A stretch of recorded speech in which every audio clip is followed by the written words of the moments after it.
G'day and welcome to the show. I just wanted to take a quick minute to say thank you for listening. If you are a new listener or a returning listener, I really appreciate your time. I've been doing this show for a little bit over a year now, and I feel like I'm finding my groove. I've had some really cool guests, and I've got some more really cool guests lined up for this year and beyond as well. So I'm having such a good time, and I just wanted to say thank you for being here.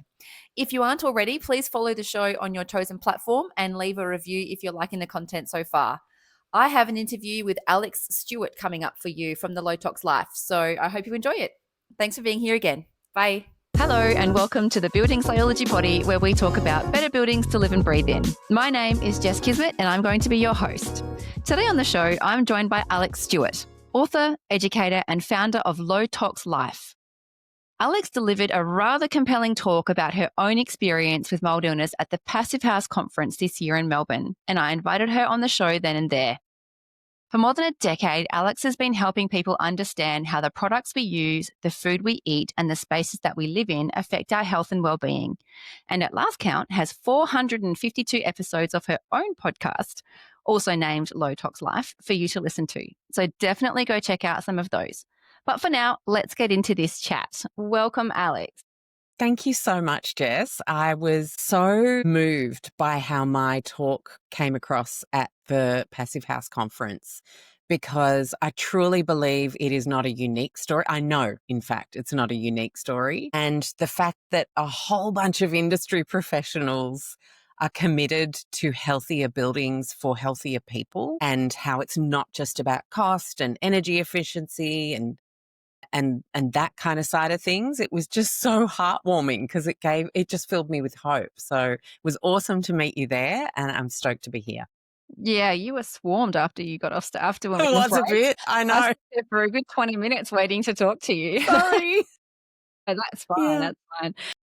Yeah, you definitely had a captive audience there, the right kind of audience. Mm. So yeah, your talk was very well received, and I thoroughly enjoyed it. So thank you for coming. Oh, it's a pleasure.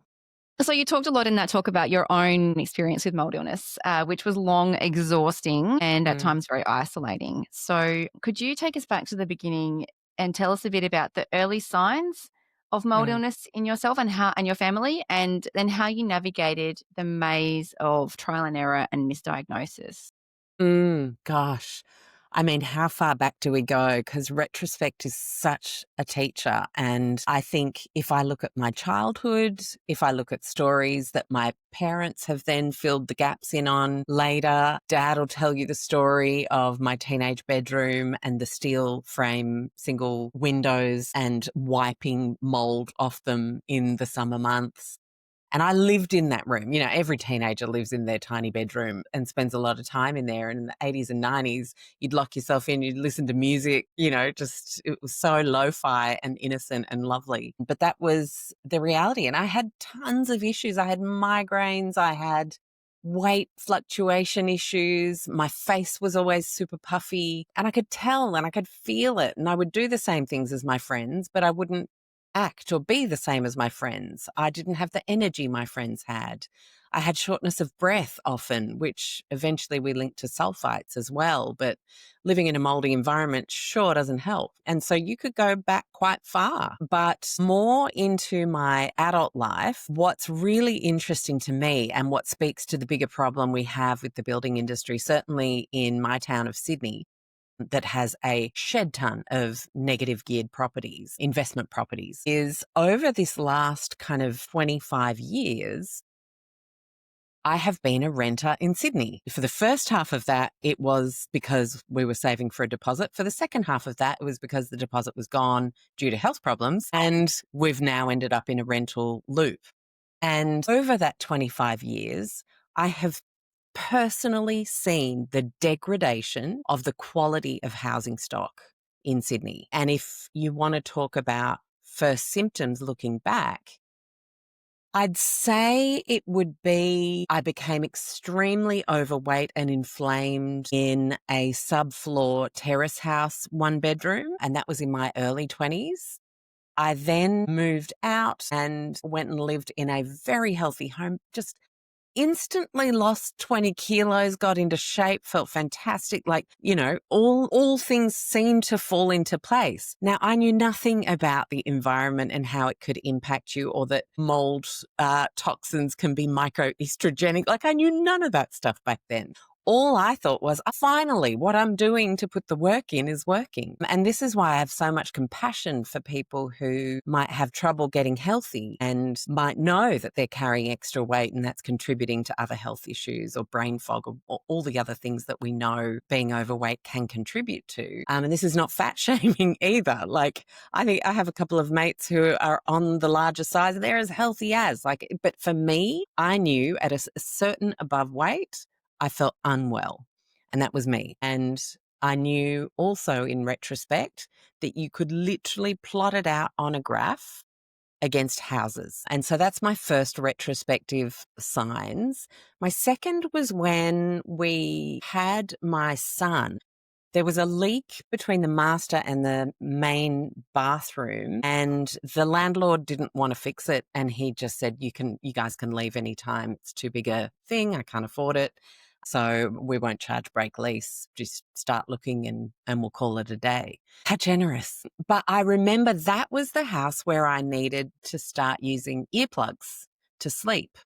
So for me, now that I know, having interviewed all these incredible health professionals over the years, all of a sudden, my nervous system was more and more primed and I was more vigilant. So tiny little noises in the night, my husband rolling over in bed, never a problem before, all of a sudden a problem.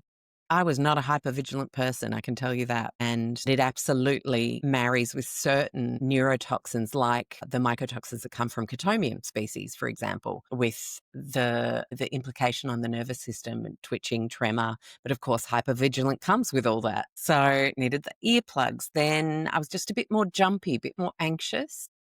But of course, because the timeline also included a new baby, you go, fatigued mom, worried about everything. But what I noticed in our next apartment was freshly painted and fresh carpet.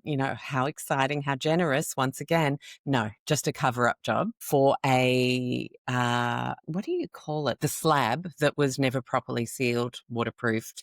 And I remember now slugs used to come out of the bathroom drain in a really beautiful, and if you're listening rather than watching, I put that in inverted commas, relatively new apartment block, just a few years old. And I was like trying to keep on top of the cleaning. I was at home with the bub and I couldn't.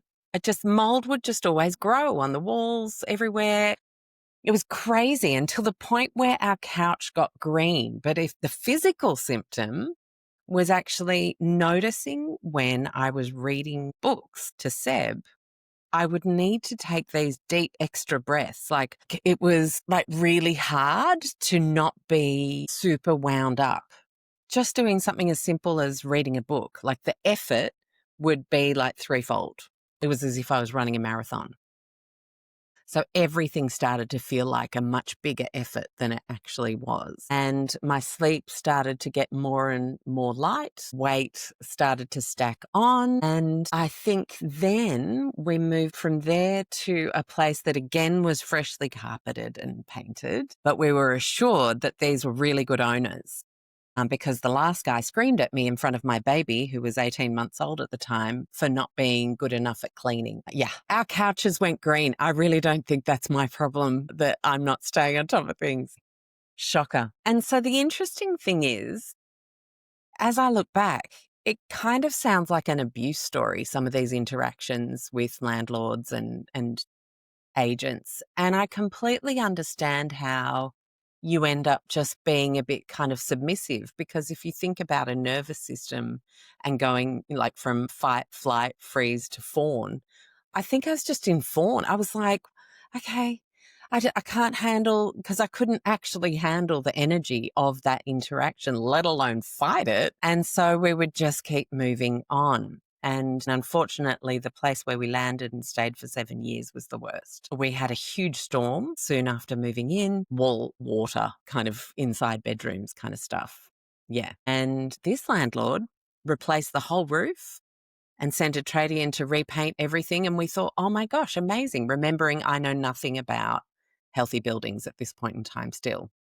So I just saw a landlord who was super proactive and was like, oh my gosh, thank you. So we thought it was done, kept living there. A few years later, I start experiencing, after a massive virus that summer, I also then started having these teary eyes that just wouldn't stop.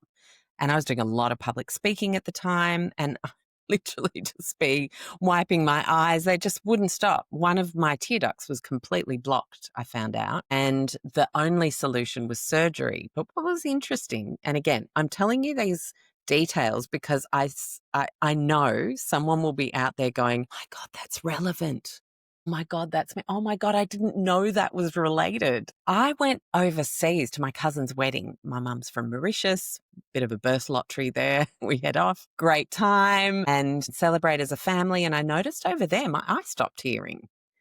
But when I came home, I was like, oh, thank God that's done, but 3 days later, it started again. And another time I went away for work, I came back and I was filled with a sense of dread, depression, darkness, sadness. And I love my home. I love my family. We've got the love. I mean, I'm just so lucky. So I knew it wasn't them and I knew it wasn't my life. Low Tox was going super well. I was helping people make all these healthy swaps through the e-course and all sorts of things. It was such a happy time.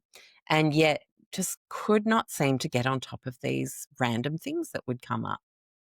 I had a surgery for that blocked tear duct because no one could figure it out. And I genuinely, as a professional speaker, couldn't go on like that. It's kind of hard to explain it when you don't have it. But if I was like, it would just be constant tearing and wiping my eye stuff. After that surgery, things went really downhill. It was almost like a big whack of anesthetic was a bit of a straw that broke the camel's back for a totally overburdened toxic system. And I started getting heart palpitations, twitching, tremor. All these symptoms started just piling up to the point where it was like, if you look at that original Richie Shoemaker graph of all Yeah. the symptoms of mold toxicity. And I know people argue that there are different ways to deal with mold. In fact, I would argue as well now. But back then it was a real aha moment because it was me plotted out on a graph. I didn't just have a couple of them, I had all of them. The electric shocks, the shooting pains, everything. It was crazy. Digestive system blown to pieces, absolute shocker. And that was where we lost all of our apartment deposit money, just trying to figure out what on earth was going on because I still had no idea mold was causing it. And I had every scan, every specialist, every naturopathic remedy you could think of. So many things, gut tests, and anyone who's been down a chronic illness road where the conventional path doesn't help you and is expensive enough as it is, the integrative path's even more expensive. We've got a real problem with healthcare. I know those doctors are incredible. There's probably a couple of you guys listening right now. However, if it costs tens of thousands of dollars worth of hyperbarics and PEMF and, all like that is not healthcare because it actually bankrupts people and exactly. It's crazy. And so, yeah, it was a really tough year. And I started being one of those crazy people who, because I was awake all night anyway, with just such a jacked up nervous system by this point, like all Ollie had to do was roll over and I'd get a tachycardic response for hours, just like 200 crazy palpitations. It was mental. Yeah, it was actually mental. Thank God for yoga nidra and just helping to try and bring it down. I was doing all the right things, but the right things just they didn't even touch the sides, Jess. We do a lot of victim blaming in complementary health, like try harder, do the protocol better, do that. I'm done with it all. It's so exhausting for people who are genuinely at the end of their tether and truly need figuring out, like how to even just set up the stage for you to be able to then cope with doing all that stuff to have it start to help. So that's a bigger conversation for another day. And I guess I'll just come to the moment where I put my faith in a chiropractor on the internet in the US who had a schizoaffective disorder son. So he had gone down every impossible rabbit hole of genes, environmental illness. He'd been helping Dr. Ben Lynch out in the early days of mapping out alleles and polymorphisms and all that jazz. And in his patient intake form, which was 5 pages long, one of the questions was, do you recall a time of experiencing a severe storm that caused water damage in your home? It was a simple question. And I was like, oh, yeah. And I just answered it, like, as well as everything else. And it took forever to write it all out. So we're talking, and he's like, I think this might be mold. I think there might be something that you need to explore there. And if it is, and if it's impacted your nervous system this much, and if you had things like happy gas for that general, as the precursor to a general, and I'd had actually a couple of dental treatments where I'd also had happy gas. So he was just kind of adding on all of these. So, B12 fully depleted, nervous system fried, extra toxicity from both mold, anesthetic, like all these other things. So I had the cleanest diet in the world. I used the most low tox products in the world, did not cut the mustard because these were some seriously big inputs that had impacted my system beyond my own ability to repair.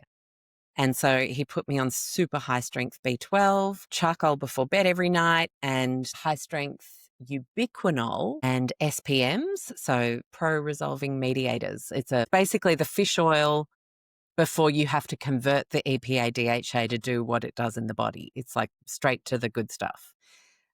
Really, really powerful. He said, if this works, I reckon you just have a super overburdened system that just needs a lot of support and a lot of mopping up of the bad stuff. And it may actually work really fast to get you back to feeling like you can just do life. Because I was at the point where I thought, this carries on, I'm in a wheelchair in 6 months. This carries on, I'm probably dead next year. It was very dark. I can't, it's so tough to actually even connect to the person that I was, because there was a shame around it, being well known as a very healthy person. And all of a sudden not being able to show up for my community the way I normally did. But there was also a lot of freaking terrified kind of stuff. Like, what? Am I going to see my kid grow up? Like, it was awful. And I just could not believe how obvious the toxicant was and how prevalent it is when you start talking to people to experience mold in the home. And I'm not talking a bit of condensation mold on a window or in a shower. Like, that's just excess humidity. I'm talking water damage from poorly built or poorly maintained buildings. And so I started unpacking it slowly, interviewing people, seeing who knew what, realizing how little support people had, and then also realizing how much it costs people to get better. I did everything I possibly could to try the Shoemaker protocol, to try the integrative health interventions. Still wasn't great. As soon as I was somewhere moldy, it was like all it took was a couple of days and I'd be at my worst again. And that's just not a resilient body. And so for me, it ended up being a case of taking antifungal medication, like actual meds to deal with the colonization issue. And I can't tell you the impact that they had on me. It was like I finally had the support I needed in $100 a month. No, $50 a month. Yeah, because $100 for 2 months. Solution. I managed to actually just show my GP, who charges $35 a consult, and take him through all the research of a couple of American doctors using antifungals. And I said, I think I've just got too much going on. And it's just kind of in all my tissues, and I've got to get it out, like a bacterial infection. Why do we not use save the day antifungals for when we've experienced very intense, very chronic fungal exposure? And there are a few people who try and explain it as, oh, but it's dangerous for the liver, it's dangerous for the brain. But if you've got a good GP who can actually monitor you while you're on something that does have side effects potentially, like, I got to the point where I was like, screw it, I'm trying this. Can you please give me a liver blood test, that I do now, 2 weeks, 1 month? So we monitor that. He could not believe the difference between me in a month later. He could not believe it. I couldn't believe it. It was incredible. Me, yes. And I'm not saying that's other people. I am also definitely a huge advocate for things like charcoal to mop up what's going on in the gut, especially if you eat foods like grains or you find it really hard to go low carb, because carbs can sometimes allow yeast to proliferate in the gut. B to repair the nervous system, ubiquinol to support your mitochondria. Like, there are some really amazing supplements. That Cairo was bang on with that, like, support kit. And other people are going to say that the way they healed was through really expensive PEMF and hyperbaric chamber therapy as well. Like, I'm not denigrating any therapies. My priority is trying to figure out a way where people know there are options for any budget, and that if something doesn't work, let it fail fast and move on. Don't keep trying to hope in it because it's natural, or hope in it because it's integrative, or hope in it because it's a pharmaceutical. Like, all of those things could be wrong for you, or all of those things could end up being right. It has taught me so much about the fault in rigid thinking, in black and white ideas, in these health silos that exist with purity testing in the internet, because it just doesn't help people. People just end up feeling secretly ashamed or blindly following and then no longer questioning. And so, yeah, I feel like it's been quite a journey, but an incredibly powerful one for a number of reasons that I don't think I fully even know what to do with all my lessons yet, right? Like, I might write a book, I might just do a speaking tour to, like, is it your home? Like, and just actually start trying to help people piece it together, because it was all happening when my first book came out, and I was sick as a dog doing this book tour because,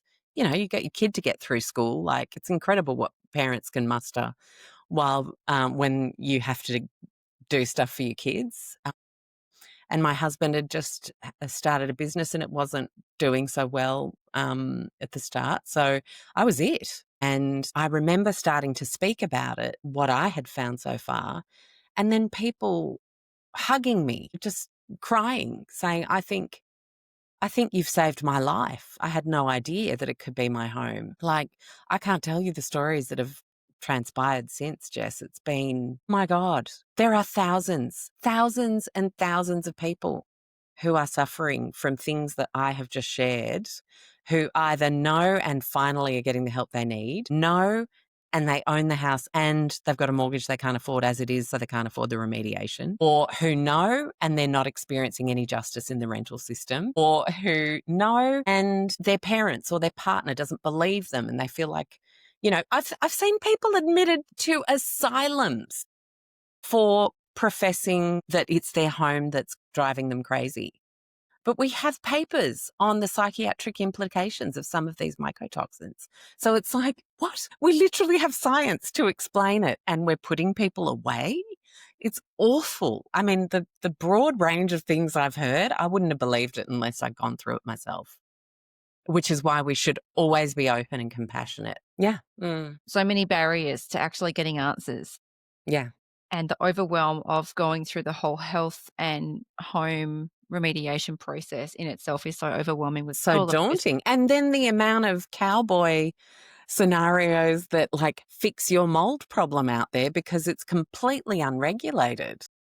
Like, I know people poo-poo regulation, but if we can get it right and start to create truly democratic processes by which a number of experts in all fields come together to decide how something should best, for what we know now in time, be dealt with, then regulation can be wonderful. But unfortunately, with the amount of money in politics, no matter who the party, we're not really going to move forward that way. So at this point, it is word on the street and trying to help as many people as you can, anyone who knows anything to help. Yeah. I mean, look at building biologists and the work you guys are doing. Thank God. Yeah. Well, I'm not a building biologist yet, still studying. I know, but you're well on your way. My hope is that we end up with a marriage between various associations who deal with buildings, both fixing them and building them, adhering to a standard. Because even if you look at something like the IICRC, and I know they're working hard on an upgrade of the standard, clarity around it, you still have situations where the young 20-year-old real estate agent managing a rental property is not going to know that that even exists. And they're going to have a client say, you got to fix the aircon leak, and they're just going to fix the leak and they're not going to worry about what might be behind the wall. Right? So standards are great if they're enforced, but unless we have a policy piece that comes with a standard, we will perpetuate this whole issue of tons of investment properties having so many, and I don't have anything against people building a small portfolio for themselves to be able to build for retirement. Like, I think you do you. That's amazing. I probably would have too if, I could. And so I'm not going to lie about that, but we should cap it. We should certainly not allow infinite negative geared, let's not all pay any tax on anything and contribute to society. Like, I just think there are limits. But speaking to friends who have portfolios, they have no idea often what's going on in their investment properties. They don't realize some of the conversations these agents are having with tenants. I actually I've had some hilarious conversations. One being when we had an aircon leak, we ended up remediating it straight away ourselves because we knew that it would take weeks to decide, and you've got 48 hours when it comes to water damage before mold starts to grow as a max, right? So you've got to act fast. We replaced the carpet, same color, everything in the built-in robe, and took away all the moldy kind of underfloor stuff, put that down as well, freshened everything up and fixed it. And she said, well, that wasn't approved. We'll have to send we would have sent a carpet cleaner. Why did you just hold on, you were going to send a carpet cleaner to what? Wet it more? She didn't know. She was 21. And so I really think there are just so many broken parts of the system. I tell that kind of story to my friends, and one of them has actually just gone through because she has investment properties, but she rents.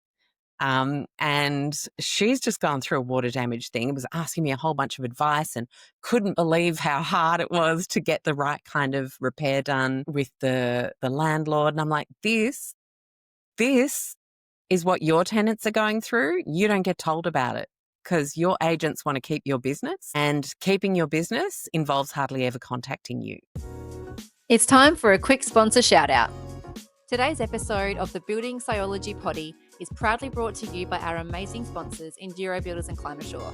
A huge thank you to these incredible businesses for supporting the podcast and helping us spread the word about better buildings to live and breathe in. Your support makes this podcast possible. Please head over to their websites and follow their social pages. Right? It's such a broken system. So hopefully that leaves room for a lot of people to feel like they're not being victimized by me and what I'm saying. It's just that we have to recognize, all of us, that it's a broken system that needs fixing on a number of levels. Starting with a Clean Air Act where landlords or homeowners have to, by law, clean their air cons every single year, like you get your fire check, because that is causing far more asthma and eczema than we need to be experiencing, and people need to be running off to doctors and pharmacists for just dirty air from an aircon, let alone a water leak. I've got a good story about an aircon in this house because I'm also renting at the moment. And the ducting in this house, I actually got my head up. I got up a ladder and popped my head into the ducts. And I've been in this house nearly 2 years. So I went through the first summer using, because it's an evaporative cooling system. So it works really well. Well, it cools the house down quite well. It's effective. I quite like, the airflow, and I like having all the doors open and everything like that. So I was using it fairly often, and popped my head up into the duct. What I found, I put a photo on the screen for anyone who's watching the video. It is caked in red dust. The ducting is, I don't even know how thick. It must have, a centimeter of thick of dust on the bottom Mm, of the duct, or maybe not a centimeter, but the bottom of the ducting, every single duct I've looked in, every single one is all caked with dust. And, I contacted the agent to fix it, and they put a split system in instead rather than fixing that, because I said, "I'm not using that anymore." And, yeah, they just put a split system in instead, which is, it works, it's fine, but that's still probably getting into my house every time there's a breeze. mm, yeah, And I know that's it.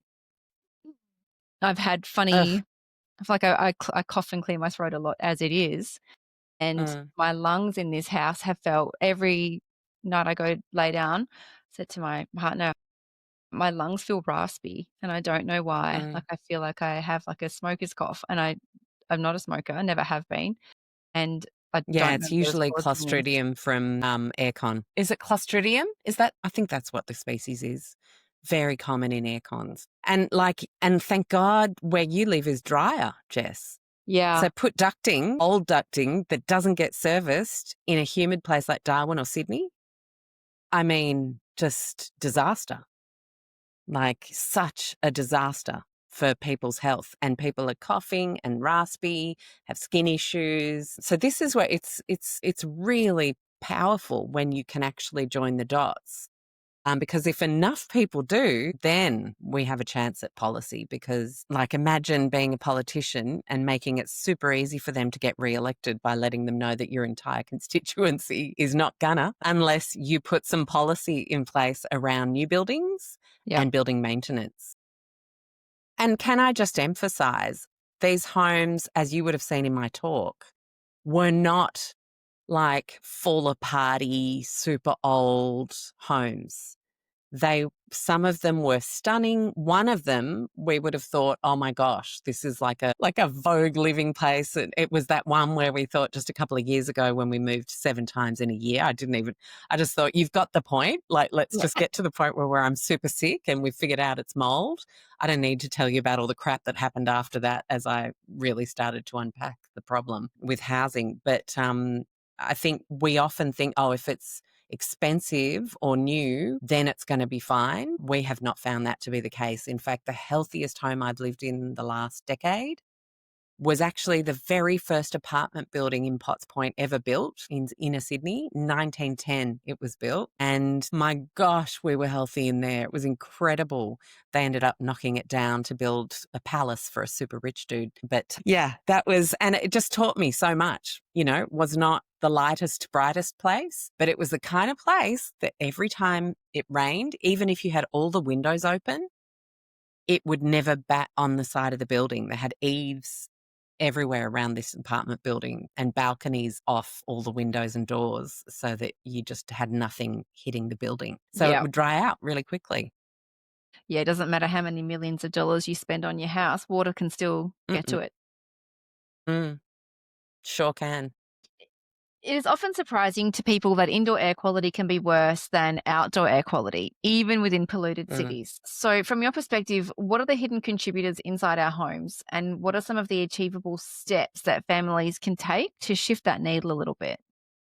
Oh, I love this question because there is something everyone can do here. There is every budget can feel like they can get on top of something. And in fact, there are even in some categories, you can just simply stop buying stuff that you might be regularly buying. And I love that for us because for me, the whole Low Tox Life platform was built around the idea that we could all do something from where we are with what we've got.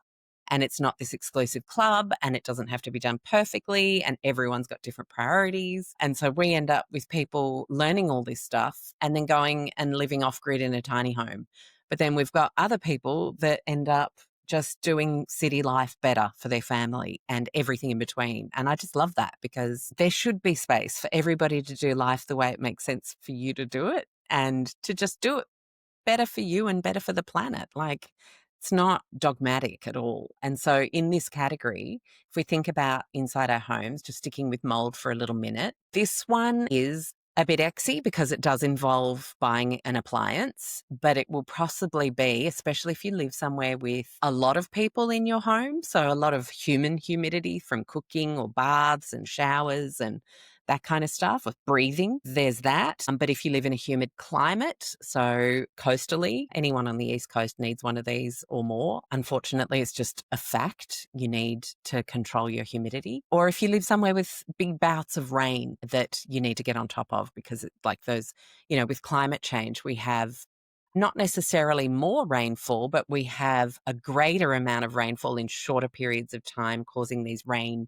bombs, and our cities and regional areas are not built for them. We don't have the kind of drainage or water systems that can cope. And so it ends up kind of pooling around places. And that's what causes some of this rising damp style water damage or intrusion, because it's so ferocious, like big tropical storms. And so anyone who lives in Sydney would understand this tropicalisation effect that we've experienced over the last 20 years. Our humidity's gone up 10%. So you're not dreaming if you thought, oh, I didn't need a dehumidifier when I was a kid. Why do I need one now? Well, we've changed, unfortunately. Climate change has changed us as a climate. So that appliance that you're referring to is a dehumidifier? Yes, it is. Yes, Yep. it is. And I always say, get the biggest one you can afford.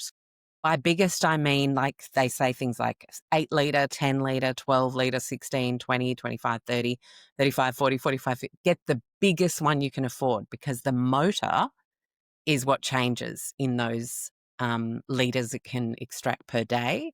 And you want a powerful motor, as powerful as you can get, for when that rain bomb does hit, or for when the kid does spill water out of the bath and it goes into the corridor, or for when the dishwasher springs a leak and a tradie can't come till the next day, so you mop it all up, you crank the dehumidifier. I just don't think a $300 10-litre dehumidifier is worth it. I would much rather you wait another couple of months and buy a 35 to 50-litre dehumidifier that's double the price, but that is actually going to cut the mustard in a humid climate. And then you can rotate this one big one that's super powerful throughout your home. And I've done a ton of reels that help people with, like, even with floor plans to show you how to do it. And you can just jump on Low Tox Life on Insta, and it's all the reels a few back. You'll probably have to scroll up a bit. But if it's got a white tile background with text, it's one of the dehumidifier education reels. So I won't talk about it more here, but the reason it's so important is because if you can keep your humidity under 60%, ideally around 45, 50, but that's not always achievable in very humid climates. So under 60, at least every couple of days for a good few hours. And that's why rotating is a great system, because it's just about drying everything out super regularly in your home. You can prevent the proliferation of mold, and you can halt it even in a water damage situation while you're waiting for a bigger picture to be solved. Yeah, that was my question because, I know dehumidifiers are used to keep indoor humidity down in general. I hadn't heard of them used as like an interim solution for drying if you have a flood or a leak. So that's a really Totally. I good mean, tip. anything you can do to sequester moisture, whether it's a shit hits the fan kind of situation, or man, it's been raining every day this week situation, both situations, a dehumidifier is going to help prevent the growth of mold. Or at the very least, if it's a really bad issue, halt it or slow it down from becoming a bigger problem. Yep. And do Does that make dehumidifiers sense? have Yeah, absolutely. Do Mm. dehumidifiers have sensors on them that tell you the humidity in that space? Yes. Oh, well, a good They do. brand should. Yep. Absolutely. Yep. So I tend to, have I got, where have I put it? Oh, here you go. Here's one I prepared earlier. So if you have one of these guys, if you're watching, this is a climate gauge, or a hygrometer is the more technical term for it. But it's something that can give you the percentage of humidity atmospherically. Right now in Sydney, it's 39%. It's my favorite time of the year. I love it. And it's nice and low and healthy. But if it starts raining tomorrow, it's going to jump up. In summer, it gets up to 85, 90 if you don't control for it inside. And air conditioning, ducting can control for it. If you've got ducted aircon, can bring things down a few percent quite quickly and easily, but split systems not so much. But dehumidifiers are going to be what protects your soft furnishings from starting to get damp and starting to grow mold, going to protect your clothes, your leather goods, your shoes, your couch, your mattresses. If you do that rotational thing for a few hours in each room over a two-day period, it's just never going to get wet enough to damage your stuff. And I mean, if you look at any council cleanup, the amount of waste, I mean, never mind the landfill implication and the planet implication of all of that waste, but that's hard-earned cash from people in the working class going down the drain, having to replace things every few years, that you could otherwise be spending on, building a nest egg or going on a family holiday. Like, it's crazy how we just kind of accept, oh, yeah, that got a bit old and moldy, got to chuck it out now. And it doesn't have to be that way. Dehumidifiers end up paying for themselves a million times over. Trust me. That'll be my first one. Yeah. Second one, another one that's really powerful, and it is appliance related, but I'll not spend as much time on this, is air purification. If you live in a city, there's pollution to deal with, pollen to deal with wherever you live. There's dust mites in most homes, and they can be a really powerful allergen. There is obviously mold spores, so that actually helps clean the air. Dehumidifiers don't clean air, they control moisture. Air purifiers clean the air. VOCs, let's just say you got some new furniture or you just did a reno, off-gassing, all sorts of chemicals that you guys learn about in building biology. You could have old lead paint from an older house. You could be in an agriculture area dealing with agricultural chemicals in the air. For whatever reason, most people have indoor toxic burden, if you like, and air purifiers, even if you just have one on in the main part of your home where most people spend their time, it just reduces the toxic burden. Just makes it literally easier for your body to just do what it needs to do without all the extra hassle of processing a whole bunch of extra toxins it might not have to if you had one of those. So again, from a healthcare cost, you could end up saving a ton of cash. The next thing I'll say is synthetic fragrance. This is my favorite category because, as I mentioned at the start, it's about this doesn't even cost you anything. In fact, it saves you money. If you are using fabric softener, if you are using scented candles, if you are using, and isn't marketing clever to convince us to spend $50 on wax? I mean, that's just wow, we were really hoodwinked there. So there's that. There's air Guilty. fresheners, timed air fresheners, scented reeds, toilet ducks. What else? Just that whole category of smelly stuff is unfortunately really disruptive to our hormonal systems. And blokes might be thinking, oh, but I don't use all that smelly stuff. Well, let's point you towards your deodorant choices, gents, and the aftershaves. And we're all using some kind of smelly thing if you look at mainstream culture, and you can literally stop. You can obviously, for something like deodorant, switch to a non-toxic option, and we're spoilt for choice now. Some great, if you're a bit lost, if you're new to all of this, on lowtoxlife.com, there's a shop tab, and I don't sell any products, but I've literally just got a whole bunch of shops that if you shop there, you're sweet and you don't have to worry about these synthetic fragrances, because most synthetic fragrances have a number of, sometimes over 100 different chemicals in that umbrella term of fragrance or parfum. And funny story, when I worked in the beauty industry as a young counter manager at David Jones for one of the brands, I thought I'd, hit the big time working for a super fancy French brand and big international company. But actually, I was causing myself to get migraines to 2, 3, 4 a month, really bad migraines. Terrible period problems. Everyone in the cosmetics department had period problems of some kind, fertility problems, you name it. It was I really wish someone would do a PhD on cosmetic consultants and toxic exposures, because I reckon you'd find some pretty interesting things out about that as a control group for mass exposure on the Yep. daily. It was awful. And hairdressers too. So if you're using these, yes, hairdressers, oh my gosh, the things they're breathing in. I mean, my cleaner, I remember, I don't have a cleaner at the moment, but I had one for years, and she was amazing. And she used to love coming to our house because she'd be like, this is the only place I don't feel sick at work. And I'm like, Wilsie, you've got to sort that out. Start bringing your own stuff. She's like, oh, people don't let you. They want you to use all the bleach and all the things. I'm like, no, that's really bad for you. And she would love it. She'd be like, oh, I just feel like I can breathe. It's great. Yeah. So that's it. That's the good news. You can literally stop with all the fragrances. That can just end. So that saves you a ton of cash. And then for the things you like using, like shampoos and deodorants, just start trying some low tox brands. And just remember, it's probably going to take 2 or 3 before you find something you love. Just like when you moved out of home and started buying your own stuff at your supermarket, in the conventional stuff. But you do end up spending less money. As long as you don't buy into the hyper consumerist, I need to now just keep trying every new thing that comes out. Don't do that. You don't need to. Just make your swaps, be happy, move on, live your life. That's All my right. advice. So dehumidifiers, air purifiers, and chemical scents. They're your 3 hot tips for Yeah, inside synthetic home fragrance. environments. Yeah, thank Hmm. you. Yeah.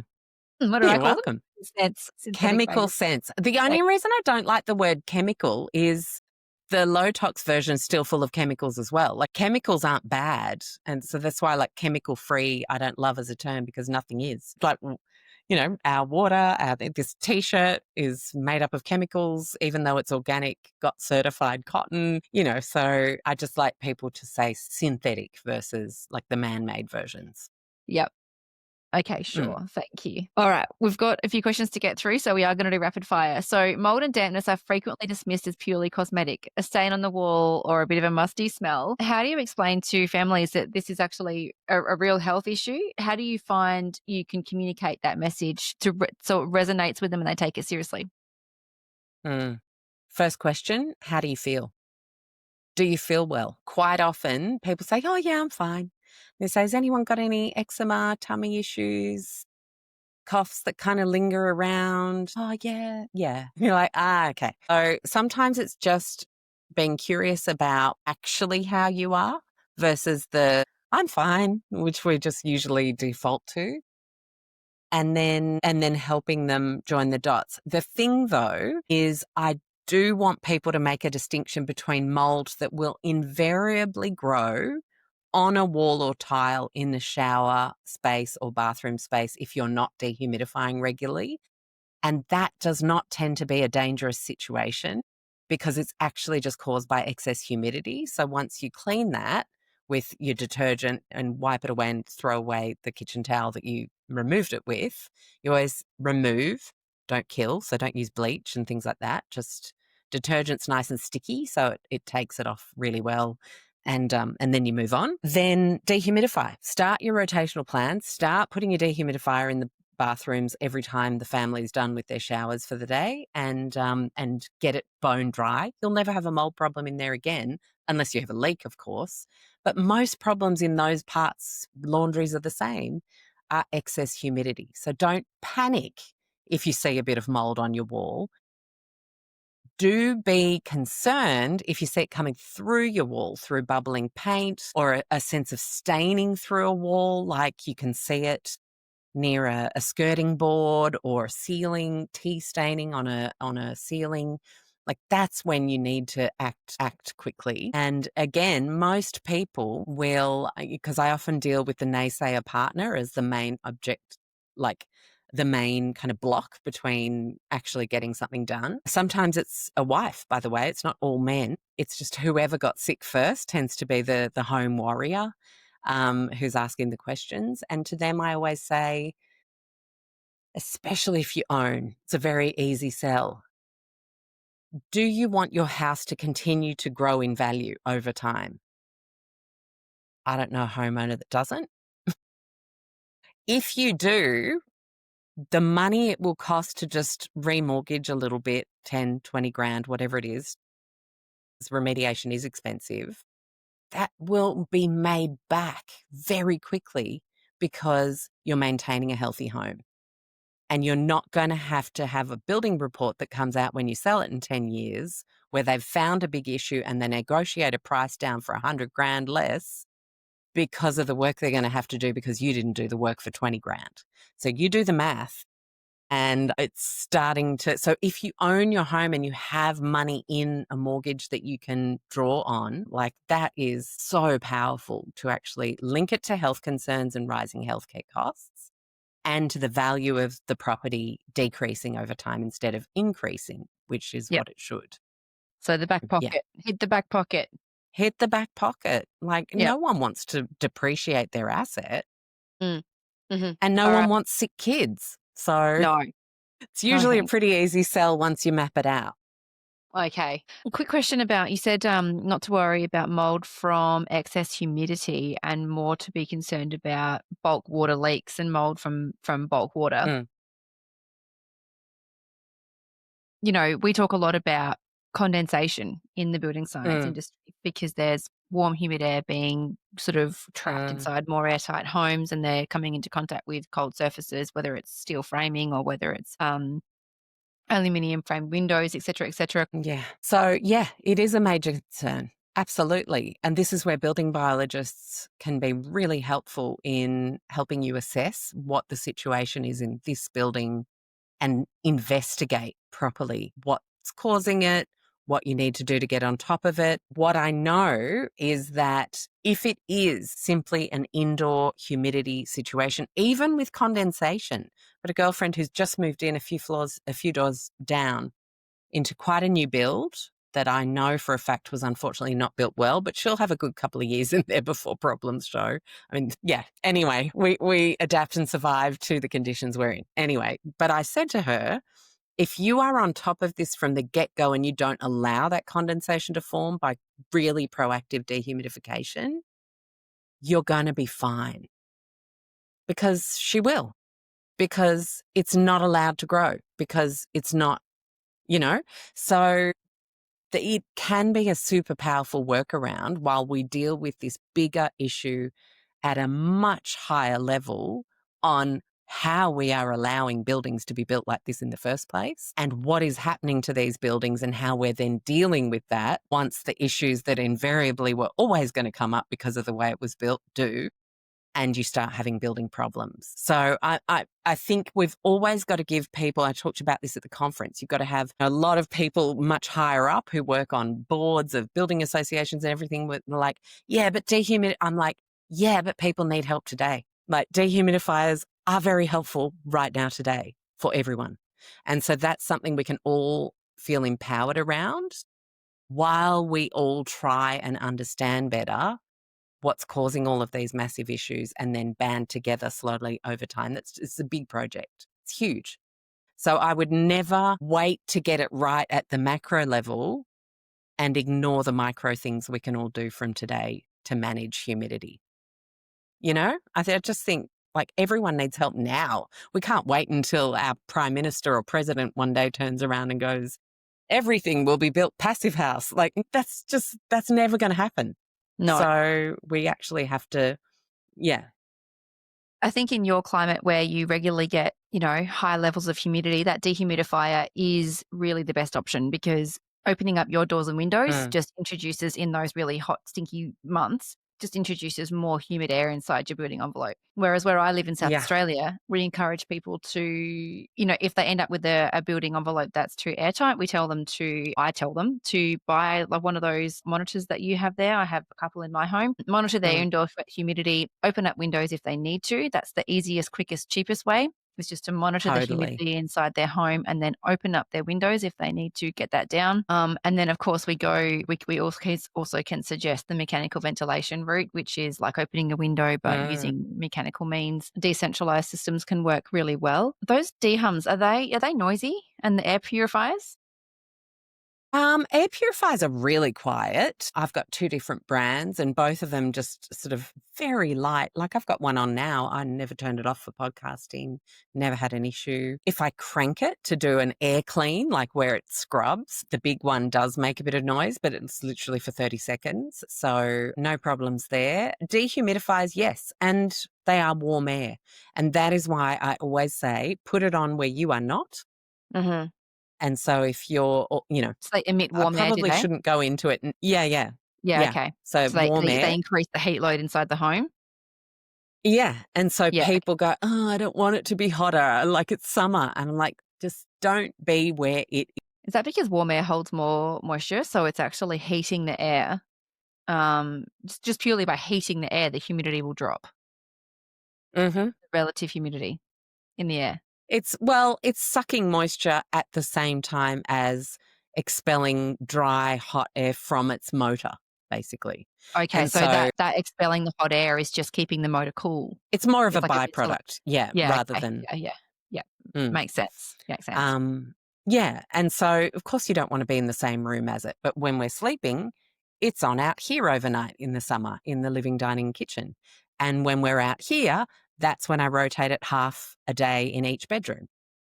No one's in there, it doesn't matter. But what you end up with is beautiful, crispy, dry sheets and mattress, never that tacky floorboard kind of feeling where you're not in the tropics. It works a treat. Anyone can do that who's thinking, God, yeah, I really hate that humidity and that feeling of my sheets being wet even when I've dried them in the sun all day. It's just because it's 80% humidity. Like it's never going to get below 60 unless you mechanically do it. Do it. Yeah, those humid environments can feel impossible to control, so without that dehumidification, so that's a good tip. So the question that I ask all of my guests at the end of our conversations is, out of everything that you have learnt in your career, what is the one thing you want the listener to know? There is no silver bullet. Things can take time, but there is always something you can do right now. Lean into what you know feels good for you right now with the resources you have. That's probably the best thing I could ever teach someone. The internet will try and convince you. There's people that profit from convincing you they have the only and one answer. And I just refuse to believe that that is the case, both as someone who did a humanities degree. So there are always a ton of perspectives to consider in pretty much any exploration of any topic, but also because we're all living in different types of houses. We're all experiencing different levels of stress. We've all had different levels of exposure to toxins. We all have different budgets, different time constraints, different family situations. Like, just free yourself from trying to find the perfect answer and do the next thing that you know is making things a little bit better for you. That's probably the best thing I've ever learnt and the best thing I could ever teach. Thank you, Alexx. Thank you for all of your work in this space. Thank you for taking the time to talk to me today. Please go and check out Alexx's all of her resources, websites, books, podcasts. I'll link everything in the show notes for you. And I hope that the message today has educated somebody and empowered somebody. I hope so too. Thanks so much for having me, Jess. Bye.